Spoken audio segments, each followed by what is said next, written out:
Hi and welcome to Swissquote's Daily Market Talk. It's Thursday, December 11th. We are just in the wake of the last Fed meeting of the year that brought a 25 basis point cut as expected broadly by everyone. But dissent at the heart of the FOMC was louder than the applause, with six policymakers quietly raising their eyebrows at the move. Happily, not all of them were voting, so yields slid, stocks rallied, and the US dollar fell. Then came Oracle's earnings after the bell, and suddenly the market cheer turned into So US futures are feeling the pinch this morning. Asian stocks are down as well, but with the next big event of the week being Broadcom earnings, possibly printing a safer beat this time, mood among investors could improve again. Yet it's good to keep in mind at this stage that AI dreams are powering the market rally, while fundamentals are whispering maybe slow down.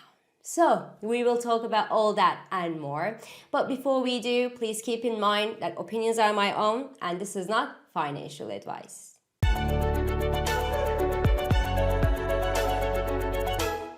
So yesterday's was one of these days. The market reaction to a Fed decision didn't make perfect sense to me. As widely expected, the Fed lowered interest rates by 25 basis points yesterday, and the dot plot printed that the median expectation for next year was just one interest rate cut. But the median forecast is losing its relevance with the growing opinion and probably political divergence at the heart of the FOMC. Because yesterday's vote already was subject to 3 dissent. 2 voting members actually preferred keeping the interest rate steady yesterday, while Stephen Mirren, who was appointed by Donald Trump himself with the mission of cut, opted for a 50 basis point cut at yesterday's meeting. Then beyond the voting members, more regional Fed members showed reluctance to cut the interest rates this week when inflation is just above the 3% level in the US with looming upside risk. So overall,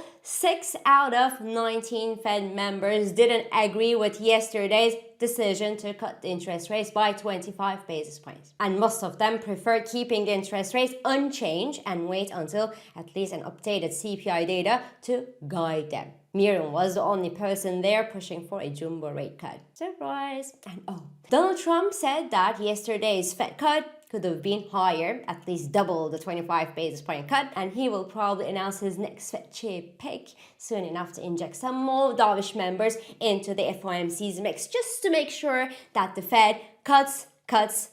So the market reaction to such a crowded and undecided Fed decision was unusually positive.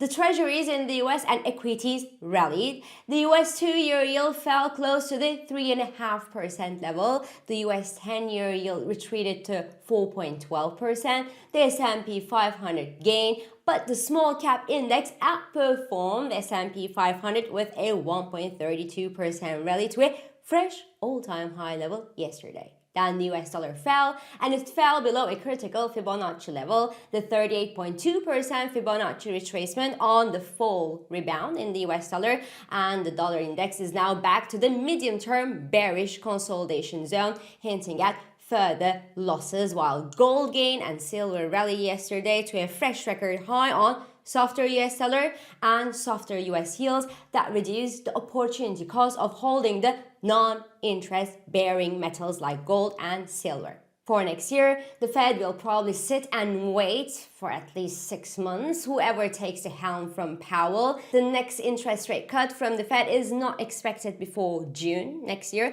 and money markets continue to price in 2 interest rate cuts from the Fed next year. But the divergence of opinion at the heart of the FOMC will probably get worse next year as politics will influence some members' decisions grandly. Respect and credibility regarding the Federal Reserve will be put to a tough test next year, and some decisions from the Fed will make more political sense than economic sense. This is obviously terrible news. It probably makes sense to continue to reduce exposure to the US dollar, even though yesterday's decision for me was more hawkish than expected. Now, coming back to the market's reaction, I actually rubbed my eyes a few times with unbelief seeing the positive market reaction to a decision that I thought was more hawkish than expected. I really thought that there was little to cheer in yesterday's Fed chaos, so consequently and unsurprisingly, it didn't take much for the post-Fed decision optimism to evaporate with Oracle earnings that came after the bell and tanked the market. Maybe because Oracle announced a higher than expected EPS growth, but that was due to a one-time income from the sale of a subsidiary. Cloud sales increased 34%, but it was lower than expected. Revenue from its infrastructure business grew 68%, but it was also lower than expected by analysts. And more dramatically here, the company continued to burn cash last quarter.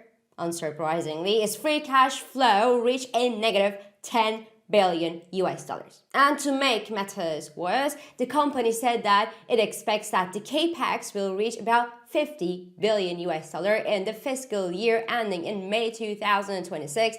That's around 15 billion US dollars more than the company's September forecast, and investments at Oracle are financed by debt. Overall, the company has about 106 billion US dollars in debt, according to Bloomberg. Frankly, the report was not dramatically bad yesterday, but it came to confirm concerns around the heavy AI spending financed by debt with unknown timeline for revenue generation, sending Oracle shares down by more than 11% in the after-hours trading. As such, Asia woke up to a bleak day today. SoftBank lost more than 7% in today's trading session, the kind of moves that we are now used to see in the stock price, while the technology-heavy Korean Kospi is under pressure as their national chip champion, SK Hynix, gives back more than 2.5% at the time I'm talking here, after the country's own main exchange issued a warning that the stock price has probably went too high in a too short period of time, following up to a nearly 300% rally between April and November this year, suggesting that we could maybe be entering a bubble zone here. So US futures are down at the time I'm talking here this morning, with Nasdaq futures leading losses. The Fed outlook looks dodgy. Worries regarding the leverage AI investments are taking the center stage. The FOMO, so the fear of missing out the AI rally, is now gently turning into a fear of a bubble. The stock valuations are high and the market breadth is quite narrow, with most of the gains in the markets coming from AI and AI appetite. So it's reasonable at this point to expect a correction, as fundamentals are also moving away from the reality of the ground. Capital markets sure turn into a big betting ground, and the valuations make little sense to anyone who are still looking at the valuations. But go tell that to investors. The market rally is so sweet indeed that there seems to be a collective understanding that if no one sells, well, the rally could simply go on. So let's see if anything could shake that omerta. The good news is that the next big news of the week, Broadcom earnings due after the bell today, looks safer from a risk perspective. The company is expected to deliver another strong quarter, with consensus calling for roughly 30 to 32% year-over-year growth in EPS and 24% annual growth for its revenue, driven by robust AI demand, obviously from its custom AI silicon and networking products. Then guidance on AI-related revenue and future demand trends will probably be great as well, given that the company is involved in the manufacturing of Google's TPUs. They're expected to become this new hot commodity for those looking for cheaper alternatives to NVIDIA's expensive GPUs for running AI applications, especially when it comes to AI inquiries called inference, that is expected to make up a big chunk of future AI computation. And given how markets are willing to pull Santa into the year end,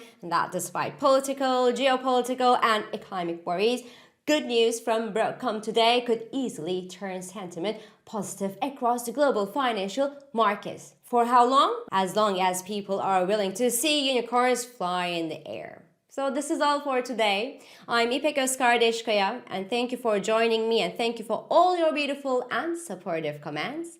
I hope this episode of Market Talk has been helpful and it has been insightful to you. So please do not hesitate to leave your comments, your reactions and your questions below, as usual.